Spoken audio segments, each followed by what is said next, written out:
Cinema തിയേറ്ററിൽ പോയി കാണുമ്പോൾ ഇരുണ്ട മുറിയിൽ നമ്മൾ കൊച്ചു പ്രായത്തിൽ തന്നെ നമ്മളങ്ങനെ റൂമിൽ ഇരുന്നിട്ടാണോ നമ്മളിത് കാണുന്നത്. അപ്പൊ നമുക്കൊരു വേറെ വേൾഡാണ്, വേറെ സ്പേസിലേക്കാണ് ഇത് കൊണ്ടുപോകുന്നത്. ഞാൻ ഒറ്റയ്ക്ക് പോകും, ഫ്രണ്ട്സായിട്ട് പോകും. ഒറ്റയ്ക്ക് സിനിമയ്ക്ക് ആ ചെറുപ്രായത്തിൽ തന്നെ ഞാൻ പോകും. ചെറുപ്രായത്തിൽ എനിക്ക് അങ്ങനെ ഫ്രണ്ട്സായിട്ട് വേണമെന്നില്ല, എനിക്ക് ഒറ്റയ്ക്ക് വരും. അതെ എനിക്കതാണ് ഈ മമ്മൂട്ടി സാറിന്റെ ചില സിനിമകളൊക്കെ ചിലപ്പോൾ ചെവി അടച്ചിരുന്ന് കണ്ടാലും ക്യാരക്ടറാണ്. ഇപ്പൊ പല ക്യാരക്ടേഴ്സ് ഇദ്ദേഹത്തിന്റെ അമരമൊക്കെ ചുമ്മാ കണ്ണടച്ചിരുന്ന് കണ്ടാൽ അമരമാണെന്ന് നമുക്ക് തിരിച്ചറിയാൻ പറ്റും. Shall I remind you of something? It is quite unbecoming an officer. I pity you for the dirty games that you have played in this case. That of manipulator. Bheeshma Parvam എന്ന് പറഞ്ഞ സിനിമയിൽ ഞാൻ ഒരു പരിപാടി ചെയ്തു, ചെറിയ പരിപാടിയാണ്, ചെറിയ പരിപാടിയാണ്. ഞാൻ നേവി ക്യാപ്റ്റനായിട്ട് വന്ന് മമ്മൂക്കായിട്ട് ഹിന്ദിക്കാരായിട്ട് ക്യാച്ച് ചെയ്തത്. ലാൽ സാറിന്റെ സിനിമ ഇപ്പൊ എന്റെ അച്ഛന്റെ പേര് ഇന്ദുചൂട് എന്നാണ്, അത് ലാൽ സാറിന്റെ ക്യാരക്ടറിന്റെ പേര് കോളി ഇന്ദുചൂട് എന്നാണ്. അപ്പൊ നമുക്ക് ആ കൊച്ചുനാള് നമുക്ക് ആ ഒരു പരിപാടി ഉണ്ടാവില്ല, എല്ലാ കുട്ടികളെ പോലെ ഇപ്പൊ നമ്മുടെ അല്ലെ അങ്ങനെ ഉണ്ടാവില്ല. ഇപ്പൊ നമ്മുടെ വീട്ടിൽ ഒരു ക്യാരക്ടർ ഭയങ്കര ഇഷ്ടമാകുമ്പോൾ ആ ക്യാരക്ടറിനോട് ഒരു ഇതുണ്ടാവില്ല. അപ്പൊ നമ്മുടെ അച്ഛന്റെ പേരാണെങ്കിലും നമുക്കൊരു അത് ഇച്ചിരി യൂണിക്ക് പേരാണ്. കോർട്ട് സീനിലെ കാര്യങ്ങളൊക്കെ ഷൂട്ട് ചെയ്തപ്പോൾ തന്നെ ഈ ഒറിജിനലി കോർട്ടിൽ നടക്കുന്ന പോലെ ആയിരിക്കില്ല നമ്മൾ സിനിമയിൽ എസ്റ്റാബ്ലിഷ് ചെയ്യുമ്പോഴത്തേക്ക്. സിനിമയിൽ എക്സാജറേഷൻസ് ഉണ്ടാവാറുണ്ട്.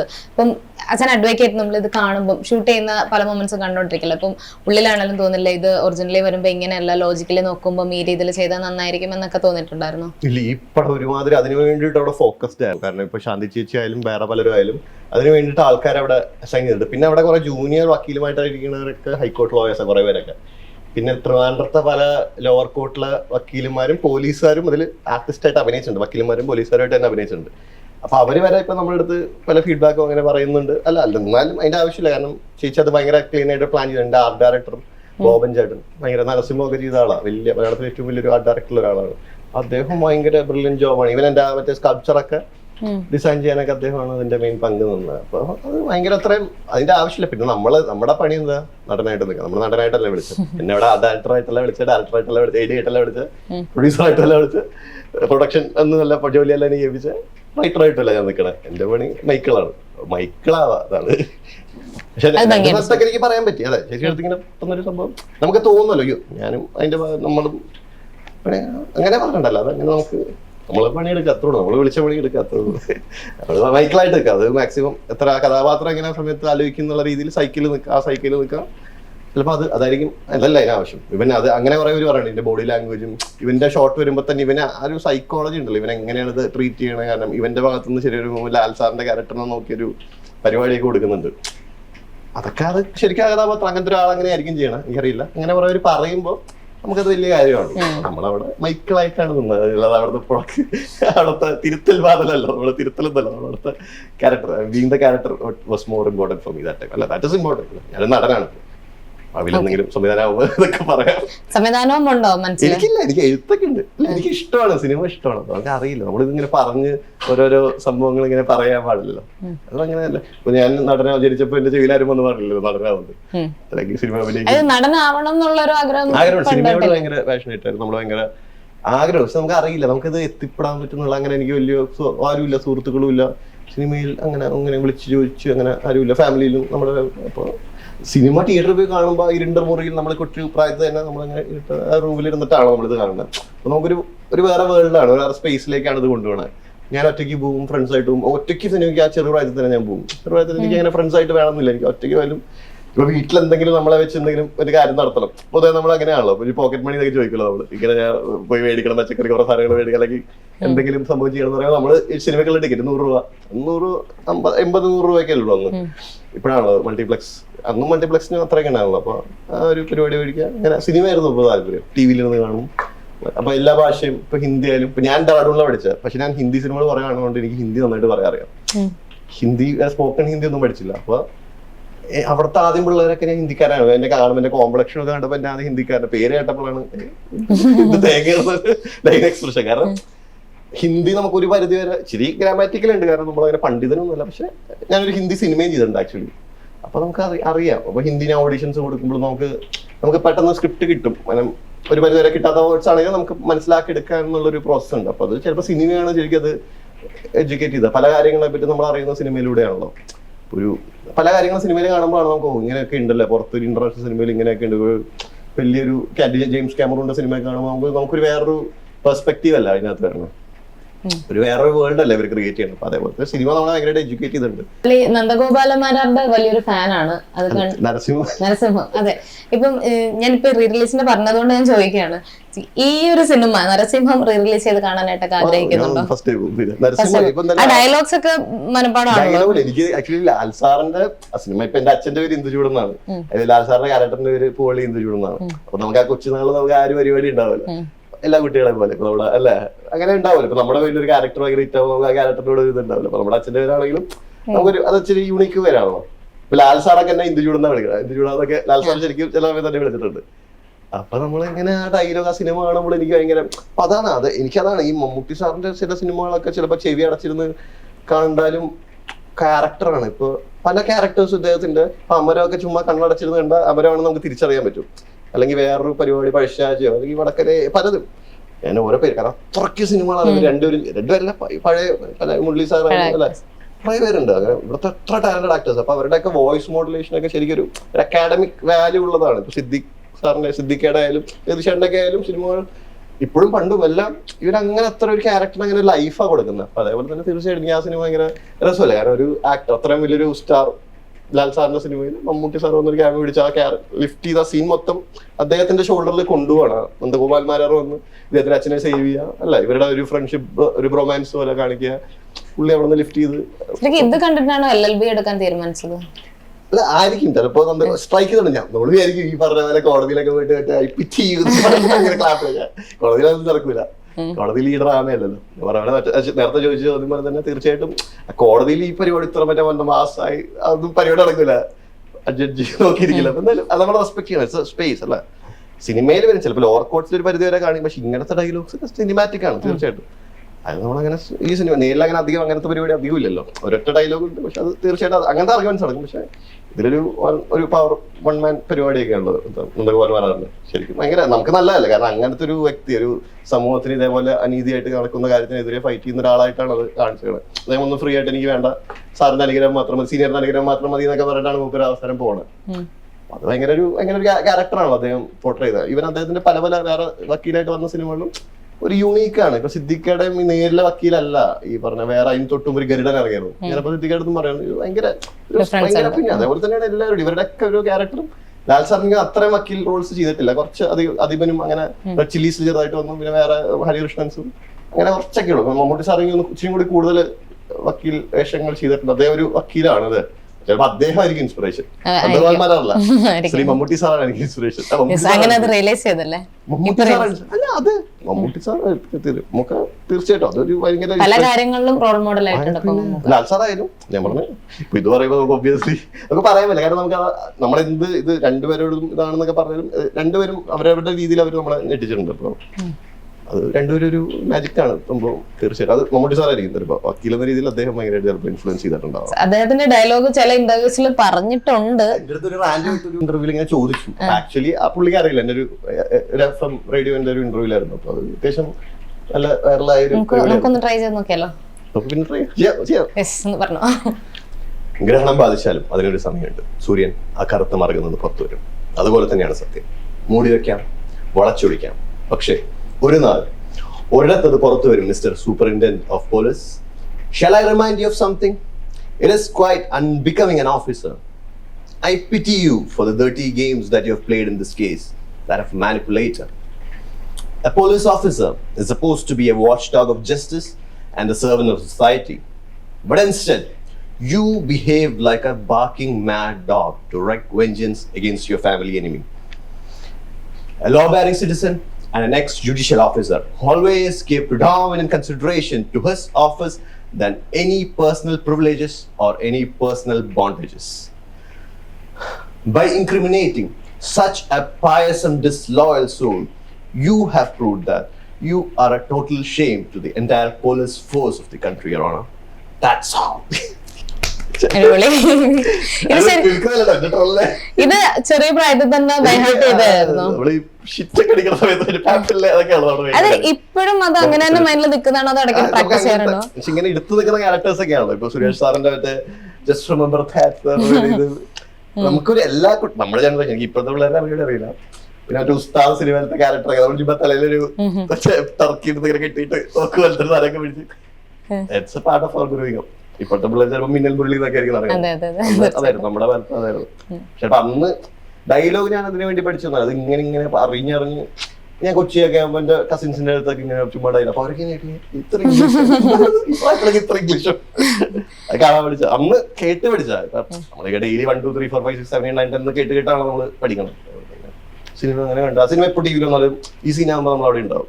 പിന്നെ ഇവർ രണ്ടുപേരും തമ്മിലുള്ള ഒരു പരിപാടിയൊക്കെ ഉണ്ടല്ലോ, കൈയൊക്കെ കൊടുത്ത് ഓക്കെ മലയാളത്തൊക്കെ പറഞ്ഞു പോകണം. അതൊക്കെ രസമാണ്. അതൊരു സിനിമയിൽ ഇങ്ങനെ അങ്ങനത്തെ ഒരു സ്പേസ് ഒക്കെ ഒരു ആക്ടേഴ്സ് കൊടുക്കാം, ഒരു ഈക്വൽ സ്പേസ് ഒക്കെ ഒരു ഇൻഡസ്ട്രിയിൽ കൊടുക്കാൻ പറഞ്ഞു. അത് പൊതുവെ ബോളിവുഡിലൊന്നും അങ്ങനെ കണ്ടല്ലോ. ഇവിടെയൊക്കെയാണ് അതിന്റെ ഒരു ഇവര് തമ്മിൽ എത്ര സിനിമ ഇതുണ്ട്. എനിക്ക് വേറൊരു വേറൊരു ഇൻഡസ്ട്രിയിൽ ഇങ്ങനെ ഇത്രയും രണ്ട് സൂപ്പർ സ്റ്റാർസ്, ഇത്രയും വലിയ സൂപ്പർ സ്റ്റാർസ് ഒരുമിച്ച് സിനിമ ചെയ്തിട്ടില്ല. ഇത്രയും ഈക്വൽ സിനിമകൾ പോലത്തെ സിനിമകൾ ചെയ്തിട്ടില്ല.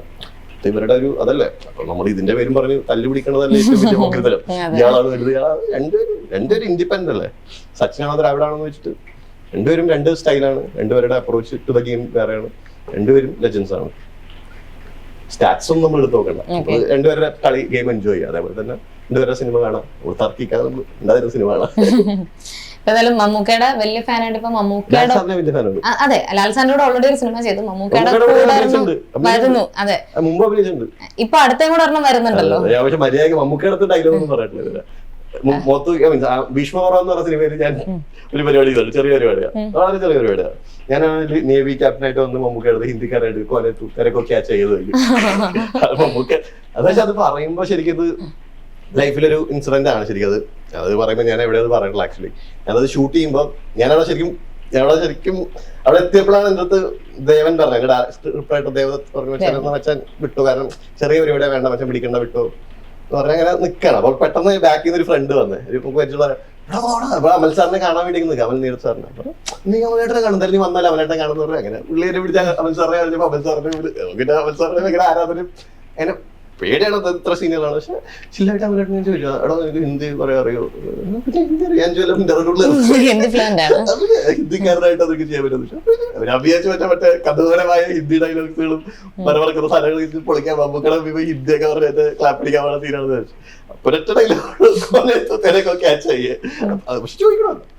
പക്ഷെ മമ്മൂട്ടി സാറിന്റെ അടുത്ത് ചോദിച്ചു. മമ്മൂട്ടി സാർ ആദ്യം കണ്ടപ്പോ നമുക്കിനെ അറിയാം, നേരെ രക്ഷാധികാരിയൊക്കെ എന്നെ അപ്രീഷിയേറ്റ് ചെയ്തിട്ടുണ്ടോ നമുക്കറിയാം. പക്ഷെ നമുക്ക് അറിയാം, എന്നെ നന്നായിട്ട് അറിയാം. പക്ഷെ ഹിന്ദിക്കാരനാണോ, ശരിക്കും ഹിന്ദിക്കാരനാണോ എന്ന് ചോദിച്ചു. ആ കോസ്റ്റ്യൂമിലേക്ക് വന്നിട്ട് ജോർജ് ചേട്ടൻ പിന്നെ പറഞ്ഞു കൊടുത്തു. പിന്നെ അതിൽ നമ്മൾ ഷൂട്ട് ചെയ്ത് അപ്പൊ സുപ്രീം സുന്ദർ സാറാണ് ഫൈറ്റ് അല്ല, സുപ്രീം സുന്ദർ സുപ്രീം സാറാണ് ഫൈറ്റ് മാസ്റ്റർ. അപ്പൊ സാറിന്റെ ടീം ഉണ്ടല്ലോ, സാറിന്റെ ടീമിലെ ആൾക്കാർ അപ്പൊ നമ്മള് ഫൈറ്റ് ചെയ്യണം, നമ്മള് അടി മേടിക്കണം. ഈ എന്താ പറയാ, ഈ വിശ്വറത്തിന്റെ ടീം ഉണ്ടല്ലോ, ഇവരുടെ എന്താ മൈക്കിളും ഫാമിലി പിള്ളേരുടെ കസിൻസ് നെഫ്യൂസ് വിളിച്ച് കുറെ പേരുള്ളൂ.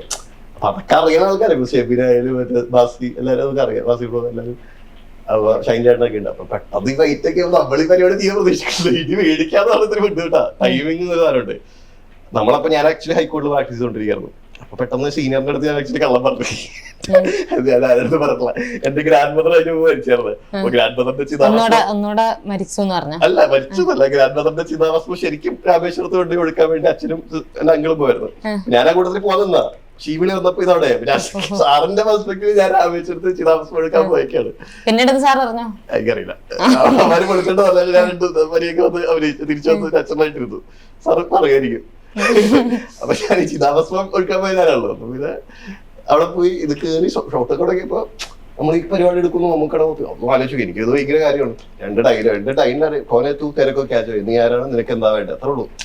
അത് നമ്മൾ ചോദിക്കുന്ന ആള് മമ്മൂട്ടി സാറാണ്. അപ്പൊ നമുക്കത് ഇത് ഭയങ്കര കാര്യമില്ല. കാരണം ലോകം കണ്ട ഏറ്റവും വലിയ ആക്ടേഴ്സിന് ഞാൻ ഫേസ് ചെയ്യുന്ന ഒരാളാണ് രണ്ടുപേരും. മമ്മൂട്ടി സാറിന്റെ അടുത്ത് ഇങ്ങനെ ഡയലോഗോ പുള്ളി ഇങ്ങനെ തിരിച്ച് റിയാക്ട് ചെയ്യുമ്പോൾ നമ്മുടെ അടുത്ത് ഒരു പറഞ്ഞു. അങ്ങനെയാണ് സംഭവം തുടങ്ങണം. ഓപ്പണിംഗ് തന്നെ നമ്മുടെ ഡയലോഗിലാണ്. ആ സീനിന്റെ വളരെ ചെറിയ ചിലപ്പോ ആ ഫ്രെയിം പിന്നെ തിരിച്ചറിയുന്നൊരു എനിക്കറിയില്ല, അറിയായിരിക്കും. ചിലരെന്നെ വിളിച്ചു പറഞ്ഞു. അപ്പൊ അതെടുത്ത് കഴിഞ്ഞു പിന്നെ ഫൈറ്റ് ആയി. അപ്പൊ നമുക്ക് മാറും. ബാക്കി ഫൈറ്റ് തമ്മിലുള്ള ഷൈൻ ടോം ജാക്കോ അങ്ങനെ ടീംസൊക്കെ വന്ന് ഫൈറ്റ്. അപ്പൊ ശരിക്കും അപ്പൊ ഇവര് വിചാരിച്ചു അങ്ങനെ ശരിക്കും ഫൈറ്റ് ബോയാണ്. എനിക്ക് അടി കൊള്ളാതെ തെറിക്കാതെ ടൈമിങ് ഉണ്ടല്ലോ. അപ്പൊ എനിക്ക് ഞാൻ പോയി. പക്ഷെ അത് ശരിക്കും എന്റെ നെഞ്ചത്ത് നന്നായിട്ടൊരു ചവിട്ട് കിട്ടി, നല്ല ചവിട്ട് കിട്ടി. ഞാനിങ്ങനെ തറയിൽ ഇങ്ങനെ വീണു. അങ്ങനെ ശ്വാസം കിട്ടാതെ ഇങ്ങനെ എന്താ പരിപാടി എനിക്ക് കിട്ടണം. കാരണം ഹൈക്കോർട്ടിൽ അവിടെ പോയി കോട്ട കിട്ടാൻ ഞാൻ രാമേശ്വരത്ത് അമ്മ പോയിക്കണ്ട അങ്ങനെയൊക്കെ പറഞ്ഞ് ഇവിടെ ഇങ്ങനെ പൊടിയിലൊക്കെ ഇങ്ങനെ കിടക്കാം. അങ്ങനെ ഭയങ്കര ഇതായി. അപ്പൊ ഷൂട്ടൊക്കെ കഴിഞ്ഞ 2 ദിവസം കഴിഞ്ഞപ്പോൾ എനിക്ക് ഭയങ്കര അപ്പൊ ചോദിച്ചു ഹോസ്പിറ്റലിൽ കൊണ്ടു ബാസി ബ്രോ ഒക്കെ വന്നു ഓക്കെ ആണെന്ന് ചോദിച്ചു. കഴിഞ്ഞു 2 ദിവസം കഴിഞ്ഞ് ഞാനപ്പോ എനിക്ക് വട്ടായി നെഞ്ചത്തൊരു അടി കിട്ടി ഇങ്ങനെ 2 ദിവസം പിന്നെ അടുത്ത ദിവസം നമ്മളിങ്ങനെ നിൽക്കാണല്ലോ. കാരണം നമ്മള് കൊടുത്തുകൊണ്ടിരിക്കുക നമ്മുടെ പണി അഭിനയിക്കാണല്ലോ. നമ്മളിങ്ങനെ അത് വേദനിച്ച് മാറിയിക്കല്ലോ നമുക്ക് ചെയ്യണം. അപ്പൊ അത് കഴിഞ്ഞ് ഷോട്ടൊക്കെ കഴിഞ്ഞ അവസാനം നമ്മളിങ്ങനെ നിൽക്കുമ്പോൾ പെട്ടെന്ന് ഞാനിങ്ങനെ ഇരുട്ടത്ത് ഇങ്ങനെ മാറിയിക്കാം. ഞാൻ കസാരയിലൊന്നും ഒരു മരമുണ്ടായിരുന്നു മരത്തിന് താഴെ ഇങ്ങനെ ഞാൻ ഇങ്ങനെ ചുമ്മാ ഇരിക്കുക ചാരി കസാര ഉണ്ടാകും കസാര ഒന്നും ഇരിക്കാതെ ഇടയ്ക്ക് ചുമ്മാ ചില്ലിയാണ്ട് ഇങ്ങനെ ഇരിക്കും ഇരുട്ടത്ത് മാറിയിരിക്കുക. അപ്പൊ മമ്മൂക്കയുടെ ക്യാരവനുണ്ട് അവിടെ ഒരു ക്യാരവനും ഇവരുടെ ഒരു ക്യാരവനുണ്ട്. അപ്പൊ നമുക്ക് ക്യാരവൻ ഒരു മീൻസ് നമ്മളൊരു സാധാ അങ്ങനത്തെ ഒരു സീനാണല്ലോ അങ്ങനെ ഒരു ക്യാരക്ടറാണ്. അപ്പൊ അങ്ങനെ ഒന്ന് ഞാൻ പറയുന്നത് പെട്ടെന്ന് ഇങ്ങനെ ഞാൻ ഇങ്ങനെ ചുമച്ചും ഇങ്ങനെയൊക്കെ ഇരിക്കുക. അപ്പൊ പെട്ടെന്ന് ഇങ്ങനെ ഇരുട്ടത്ത് നിന്ന് ഇങ്ങനെ ഒരാൾ ഇങ്ങനെ നടന്നു വരാം ഒരു വെള്ള ഡ്രസ്സൊക്കെ ഇട്ടിട്ട് ക്യാരക്ടർ വെള്ള ഡ്രസ്സല്ല ആ ജുബ്ബ ഇട്ടിട്ട് ഒരു നോർമൽ ഒരു വൈലറ്റിഷ് ഒരു ഡാർക്കിഷ് ബ്ലാക്കോ അങ്ങനത്തെ ഒരു ജുബ്ബ ഇട്ടിട്ട് ഒരാൾ ഇങ്ങനെ മുണ്ടൊക്കെ ഇട്ടിട്ട് ഇങ്ങനെ വന്ന് എൻ്റെ അടുത്തേക്ക് എനിക്ക് എന്തെങ്കിലും കുഴപ്പമുണ്ടോ? ഇല്ല സാർ കുഴപ്പമില്ല നീ ഇപ്പൊ പ്രാക്ടീസിന് പോകുന്നുണ്ടോ? ഉണ്ട് സാർ ഇതൊക്കെ നിർത്തി വലിയ സിനിമയിൽ വലിയ സീരിയസ് ആയിട്ട് ചെയ്യും കാര്യങ്ങളൊക്കെ വലിയ ചെയ്യും. എനിക്ക് എന്തെങ്കിലും കുഴപ്പമുണ്ടെങ്കിൽ ഇപ്പൊ തന്നെ ഹോസ്പിറ്റലിൽ ഉണ്ടോ എന്തെങ്കിലും കുഴപ്പമുണ്ടെങ്കിൽ ജോർജ് എന്റെ നമ്പർ എടുക്കും. എന്നിട്ട് ജോർജ് ചേട്ടൻ വന്നിട്ട് നമ്പർ എടുത്ത് അപ്പൊ തന്നെ എന്നെ കുഴു എന്ന് പറഞ്ഞ സിനിമയ്ക്ക് വേണ്ടി നമുക്ക് അപ്പൊ പുള്ളി അപ്പൊ സ്പോട്ട് ചെയ്ത ഒരാളെ പുള്ളിക്ക് അറിയാം രക്ഷാധികാരി ചെയ്ത ആള് തന്നെയാണ് ഈ ചവിട്ട് പിടിച്ചിരിക്കുന്നത്. ഞാൻ വീണ് കിടക്കാണ് അതൊരു ആക്ടറല്ല അത് ഞാൻ ചോദിച്ചു. അപ്പം അതേ ഇതാണ് ഇപ്പൊ ഇവിടെ എപ്പോ പോയാലും ഞാനിപ്പോ നേരെ അഭിനയിക്കുന്നതിന് മുമ്പ് ഞാൻ മമ്മൂക്കയുടെ അനുഗ്രഹം മേടിച്ചിട്ടാണ് നേരെ അഭിനയിക്കാൻ പോയത്. ഡാൽ സാറിനോട് അഭിനയിച്ചു ഡാൽ സാറിന് എനിക്ക് കണ്ടുപരിചയമില്ല. മുട്ടി സാറിനെ അറിയാം. സാറിന്റെ എന്താ ബസൂക്ക എന്ന് പറഞ്ഞ ലൊക്കേഷൻ സാറോടെ ഫൈറ്റ് ചെയ്തോണ്ടിരിക്കുക. അതിന്റെ ഇടയിൽ സാർ ഇങ്ങനെ വന്നാ കൊള്ളാലോ ഞാനിങ്ങനെ കാലോട്ട് സാർ അനുഗ്രഹം ഇങ്ങനെ ഒരു പടം വന്നിട്ട് ചിത്തു സാറിന് ഇപ്പൊ എനിക്ക് ചെറിയ പരിപാടി ഒന്നും ചെയ്യണ്ടോ വലിയ പറഞ്ഞിങ്ങനെ ഭയങ്കര പുള്ളി ഭയങ്കര അതൊരു വലിയ ക്വാളിറ്റി അല്ലേ സാറിന്റെ. പുള്ളിക്ക് അത് പറയേണ്ട ഒരു കാര്യമില്ല. പുള്ളിക്ക് എന്തോ പുള്ളി അത് പറയും അതാണ് അത്ര ജെന്യൂൻ ആയിട്ടുള്ള ഒരാളാണ്. ലാൽ സാറായാലും എനിക്ക് വയ്യാതൊക്കെ വന്നപ്പോൾ സാറും ഭയങ്കര കാര്യം ലാൽ സാർ എനിക്ക് പനി പിടിച്ചു. എനിക്ക് ലാൽ സാറിന്റെ ആദ്യത്തെ ഷോട്ട് എടുക്കുന്ന ദിവസം എനിക്ക് വയ്യായിരുന്നു പനി പിടിച്ച് നിൽക്കുക. പിന്നെ ഷോട്ട് കഴിയുമ്പോൾ നേരെ അവിടെ കോട്ടിന്റെ അകത്ത് തന്നെ ഇരിക്കും എന്റെ ബോക്സിന്റെ അകത്ത് തന്നെ ഇരിക്കും പ്രതി കൂട്ടി തന്നെ ഇരുന്ന് തറയിലേക്ക് ഇരുന്നത്. അപ്പൊ സാറപ്പത്തിന് അവന് കോഫി കൊടുക്കും അവന് വേണമെങ്കിൽ ഇല്ലെങ്കിൽ അവന് വിട്ടോ കാരവനിലേക്ക് പോകാൻ കിടക്കട്ടെ ശങ്കർ പോട്ടെ ആവശ്യം ഞാൻ ചോദിക്കും. ഞാനിങ്ങനെ അവിടെ കിടന്നു കുറച്ച് ഒരു ബെഞ്ചിൽ അപ്പോഴേക്ക് ഇങ്ങനെ അവർ വന്ന് ഇങ്ങനെ ചോദിക്കും കുറെ പേരുടെ അടുത്ത് വന്ന് പറഞ്ഞു ലാൽ സാർ ഇങ്ങനെ ചോദിച്ചു ആന്റണി ചേട്ടൻ്റെ അടുത്ത് ആന്റണി മോൻ എന്താ വയ്യാതിരിക്കാൻ മോൻ എന്തെങ്കിലും ആവശ്യം ഉണ്ടെങ്കിൽ ചെയ്ത് കൊടുക്കും. പക്ഷെ പുള്ളിക്കത് ചെയ്യേണ്ട കാര്യമല്ല. ഈസ് ദ ക്യാപ്റ്റൻ അഭിനയിച്ചാൽ മതി. അദ്ദേഹത്തിന്റെ പ്രൊഡക്ഷൻ ബാനറാണ് അദ്ദേഹത്തെ സൂപ്പർ സ്റ്റാറാണ് എല്ലാം അദ്ദേഹത്തിന്റെ വിങ്ങിലാണ്. പക്ഷെ അദ്ദേഹം അവിടെ ഒരു ആക്ടറിന് കൊടുക്കുന്ന ഒരു കെയർ ഉണ്ടല്ലോ ഭയങ്കര അല്ല ഇന്നാള് എപ്പോഴായാലും ഇപ്പോഴും നമ്മളെ റാൻഡംലി കാണുമ്പോഴും അദ്ദേഹം നമുക്ക് തന്നെ റെസ്പെക്ട് അതൊക്കെ ഭയങ്കര. കാരണം നമ്മള് ഇങ്ങനെ ഔട്ട് സൈഡ് നമ്മളിവിടെ വന്ന് സിനിമ ചെയ്ത് ഇവരെ പരിചയപ്പെടുന്നു ഇവരിവിടെ വർക്ക് ചെയ്യുന്നു പിന്നെ ഇവർക്ക് നമ്മുടെ പേര് വെച്ച് അറിയാതൊക്കെ പറയുമ്പോൾ നമുക്കത് വലിയ. ഇനി മമ്മൂക്കയുടെ കൂടെ ഇനി വരാൻ പോകുന്ന വിശേഷമുണ്ട് വെബ് സീരീസ് ആന്തോളജി അതിലൊരു അതാണ് അത് അതും പറയുമ്പോ കുറെ പറയും ഞാനത് പറഞ്ഞിരുന്നു. ഇപ്പൊ മമ്മൂട്ടി സാർ മോഹൻലാൽ സാർ എന്ന് പറഞ്ഞിരുന്ന മമ്മൂക്ക മോഹൻലാലിനൊക്കെ എഴുതി വെച്ച് നമുക്ക് interview Mammootty sir Mohanlal sir എന്നൊക്കെ എഴുതി വെക്കേണ്ടിരുന്നു. ഉണ്ട് കുറെ എക്സ്പീരിയൻസ് ഉണ്ട്. അത് വേണമെങ്കിൽ ഒരു എക്സ്ക്ലൂസീവ് വേണമെങ്കിൽ പറയാം. പക്ഷെ ഭയങ്കര അതൊരു ഭയങ്കര എക്സ്പീരിയൻസ് ആണ്. നമ്മൾ ചെറിയൊരു ഭാഗമാണ് ഞാനും നമ്മുടെ വിനീതായിട്ട് അനുമോൾ ചേച്ചി അങ്ങനെ കുറച്ച് ആർട്ടിസ്റ്റ് ഉള്ളവര് നമ്മളൊരു പാലക്കാട് ഒരു സ്പേസിലാണ് ഷൂട്ട് ചെയ്തത്. കടുകന്നാവാ ഒരു യാത്ര കുറച്ച് എന്താ നമ്മൾ ഈ കോമഡി സെക്കൻഡ് ഹീറോ ആണ് സെക്കൻഡ്സ് ഉള്ളു. ശാഖ സിനിമ ഒരു 10-30 സെക്കൻഡ് മിനിറ്റേ ഉള്ളൂ. നമ്മുടെ ഒരു ഭാഗമാണ് ഒരു പോർഷനിലാണ് നമ്മൾ വരുന്നത്. അങ്ങനത്തെ ഒരു പ്ലേ ആണ്. പക്ഷെ MT വാസുദേവൻ നായർ സാറിന്റെ ഒരു പ്ലേയിൽ അദ്ദേഹം എഴുതിയ സംഭവം നമ്മളും ഈ വടക്കൻ വീരഗാഥയും ബാക്കി എല്ലാ പരിപാടികളും നിർമ്മാല്യവും എല്ലാം കണ്ട് നിൽക്കുന്ന ഒരു വളർന്ന ഒരാൾക്കാരാണ്. ഇവൻ അദ്ദേഹത്തിന്റെ പുസ്തകങ്ങൾ എനിക്ക് ഭയങ്കര ഇഷ്ടം. 2-ാം മുഴുവൻ ഈ വാരണാസി മഞ്ഞ് അങ്ങനെ ഞാൻ വായിച്ചിട്ടുള്ള പുസ്തകങ്ങൾ ഭയങ്കര പാടുപെട്ട് വായിച്ചാൽ മലയാളം മനസ്സിലാവില്ല. ഈ മലയാളം എഴുതാൻ ഇപ്പോഴും പാടാ വായിക്കാറിയാം. പക്ഷെ അങ്ങനെ വായിച്ച് അങ്ങനെ എടുത്തതാണ്. അപ്പൊ അത് നമ്മുടെ അത്ര ആദരവുള്ള ഒരാളാണ്. മമ്മൂട്ടി സാറിന്റെയും ഏറ്റവും ബെസ്റ്റ് ക്യാരക്ടേഴ്സ് ഡെലിവർ ചെയ്ത വ്യക്തിയുമാണ്. അപ്പൊ അദ്ദേഹത്തിന്റെ ഒരു സിനിമയിൽ ഒരു പരിപാടി രജിത് സാർ ഡയറക്ട് ചെയ്യുന്നു, മമ്മൂക്ക ലീഡാവുന്നു, അത് കമൽഹാസൻ സാർ പ്രസന്റ് ചെയ്യുന്നു. ഭയങ്കര പരിപാടി. അന്ന് നെറ്റ്ഫ്ലിക്സ് പ്രോജക്റ്റ് ആയിരുന്നു. ഇപ്പൊ അത് സീനിയർ പ്രോജക്റ്റ് ആണ്. നെറ്റ്ഫ്ലിക്സ് സാർ തന്നെയാണ് പ്രൊഡക്ഷൻ. സാറിന്റെ തന്നെ പ്രൊഡക്ഷനാണ്. മൈൻഡ്സ്കേപ്സ് MT വാസുദേവൻ നായർ പ്രസൻസ് മൈൻഡ്സ്കേപ്സ്. പിന്നെ അതിന്റെ വിശേഷങ്ങളായിട്ട് പിന്നീട് നമുക്ക് കാണാം. മമ്മൂക്ക ആക്ച്വലി എനിക്ക് എന്താന്ന് വെച്ചാൽ ഷൂട്ട് ചെയ്യണം. അപ്പൊ നമ്മള് ഇങ്ങനത്തെ ലൊക്കേഷൻ ചെയ്തോണ്ടിരിക്കുക. അപ്പൊ നമ്മളിങ്ങനെ ഷൂട്ട് ചെയ്യും. അപ്പൊ നമുക്ക് ഇങ്ങനെ ഒരു കൊഞ്ചുവേടെ ഒരു കസാരയുണ്ട്, ഒരു തറവാട് പോലത്തെ. അപ്പൊ നമുക്കടെ ഷോട്ട് വരുമ്പോൾ നമുക്ക് ഇങ്ങനെ ഇരിക്കാം നമ്മളിവിടെ പിന്നെ ഞാനിവിടെ തറയിരിക്കണം, അപ്പുറത്ത് വിനീത് ചേട്ടൻ, ഇപ്പുറത്തെ അനുമോൾ ചേച്ചി, പിന്നെ അവിടെ മനോരമയുടെ ഹെഡ് ആയിട്ടുള്ള സാർ വേറെ കസാര ഇരിക്കുന്നുണ്ട്. ഞങ്ങളൊക്കെ തറയിൽ ചുമ്മാ ഒരു ആസറ്റായിട്ട് ഇരിക്കുക, പഴയ ഒരു തറവാട് വീട്ടിൽ. അപ്പൊ ഇങ്ങനെ ഇരുന്ന് നമുക്ക് ഇങ്ങനെ ഓരോ കഥയൊക്കെ പറഞ്ഞു ഇങ്ങനെ കാര്യങ്ങൾ. അപ്പൊ ഞാൻ അതിന്റെ ഇടയ്ക്ക് ഇങ്ങനെ എന്റെ ഒരു പരസ്യങ്ങളൊക്കെ ഇങ്ങനെ ഇട്ട് കൊടുത്തു, ഇങ്ങനെ കാണിച്ചു കൊടുക്കും നമുക്ക്. മാക്സിന്റെ പരസ്യം ഡാൻസ് ഞാൻ കണ്ടോ, ഞാൻ അവനാണെന്ന് ചോദിച്ചു. അവനാണ് ഞാൻ, വേറെ നീയാന്ന് എനിക്ക് അറിഞ്ഞില്ല, നന്ന അടിപൊളിയായിട്ടുണ്ട് ഡാൻസ് മറ്റേ പറഞ്ഞു. പിന്നെ മറ്റേ വേറൊരു പരസ്യം കാണിച്ചപ്പോഴേക്കും ഇത് നമ്മുടെ ഞാൻ കണ്ട ഞാൻ വാട്സാപ്പിൽ അയച്ചു കൊടുക്കാറുണ്ട് സാറിന്.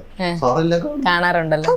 ഇത് മറ്റേ നമ്മുടെ ലോഹിയുടെ മക്കളുണ്ടല്ലോ, ഞാൻ ലോഹിദാസ് കണ്ട പിന്നെ എടുത്ത് തുറന്നു നോക്കി. ലോഹി സാറിന്റെ മക്കൾ ഡയറക്ട് ചെയ്ത് ക്യാമറ ചെയ്തൊരു സംഭവം ഞാൻ കണ്ടായിരുന്നു. അതൊന്നുണ്ട് അഭിപ്രായം പറയാം അങ്ങനെയൊക്കെ പറഞ്ഞാൽ നമ്മളിങ്ങനെ ഞാൻ മമ്മൂക്കരുത് ഇങ്ങനെ ചില്ല് ചെയ്ത് സംസാരിച്ചോണ്ടിരിക്കുക. ഇങ്ങനെ മമ്മൂക്കയുടെ സീനിയർ ഉണ്ട്, മമ്മൂക്കയുടെ സീനിയർ ജഡ്ജി ഉണ്ട്. ജസ്റ്റിസിന്റെ വീട്ടിലേക്ക് ഞാൻ പോയപ്പോ അദ്ദേഹം മമ്മൂക്കയെ പറ്റി എന്റെ അടുത്ത് പറഞ്ഞൊരു പരിപാടി ഉണ്ടായിരുന്നു.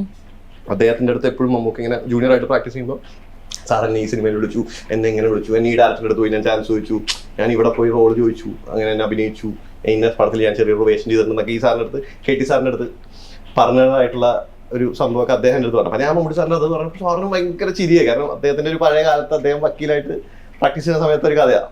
അപ്പൊ അതിനുശേഷം ഇങ്ങനെ നമ്മളിങ്ങനെ ഇരിക്കുമ്പോൾ പെട്ടെന്ന് വിനീത്, ഞാനത് എവിടെ പറഞ്ഞില്ല, ഇങ്ങനെ വിനീതായിട്ടുണ്ടല്ലോ, വിനീതായിട്ട് ഇങ്ങനെ പറയാം, വിനീതായിട്ട് ഇങ്ങനെ പറഞ്ഞ വിനീതായിട്ട് കുറെ ട്രാവൽ ചെയ്തിട്ടുണ്ട്. ഈസ് എ ഡാൻസർ അല്ല, ലക്ഷ്മി ഗോപാലസ്വാമി അവരൊക്കെ ഒരു ട്രാവലിംഗ് ഡാൻസേഴ്സ് ആണല്ലോ. അപ്പൊ അവരിങ്ങനെ ഒരിക്കലും ഒരു കൺട്രിയിൽ പോയിരുന്നു, ആഫ്രിക്കയിലൊരു രാജ്യമാണ്.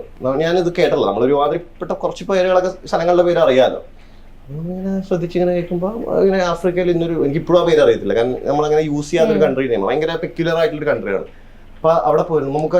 അദ്ദേഹം പറഞ്ഞു നമുക്ക് ഇങ്ങനെ ഒരു സ്ഥലത്ത് ഞങ്ങൾ പോയിരുന്നു, ഞാനും ലക്ഷ്മിയും ഞങ്ങളുടെ ക്രൂം ഡാൻസ് ഒക്കെ നമ്മളൊരു പെർഫോമൻസ് ഉണ്ടായിരുന്നു. അപ്പോൾ അദ്ദേഹം പറയാം ഞങ്ങൾ നമ്മളെ അമ്മയുടെ പരിപാടി നമ്മൾ പണ്ട് കുറെ പോയിട്ടുണ്ടല്ലോ എന്നൊക്കെ പറഞ്ഞാൽ ഇവരങ്ങനെ ടോക്കായി ഇങ്ങനെ ഒരു സ്ഥലത്ത് പോയി.